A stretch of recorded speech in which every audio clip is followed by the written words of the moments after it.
Friends Jai Jagannath मु Santosh welcome to my YouTube channel learn with Santosh. आज हम देखिए 1 मिनिट 1 ट्रिक। तो देख the principal and secretary was present in the meeting. ताले कौन है द प्रिंसिपल एंड लगे कि सेक्रेटरी भर्ब होती कौन आम सिंगुलर कौन पर सिंगुलर है द प्रिंसिपल आउ सेक्रेटरी गोटे पर्सन को बुझाऊँ से भर्ब होगा सिंगुलर। नेक्स्ट देखिए the principal and the secretary were present in the meeting.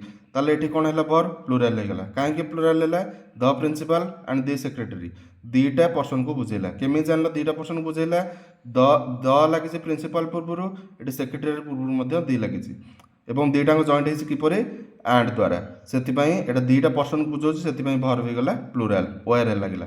तो फ्रेंड्स तुम मान गोटे क्वेश्चन अच्छी the vice president of India and chairman of Rajya Sabha dash given his consent to the bill has or have. निश्चिंत भाव में comment box रे answer लिखि जनइबे। भल लगी भिडियोटी लाइक शेयर एंड सब्सक्राइब करेंगे मोर channel learn with Santosh. Thank you.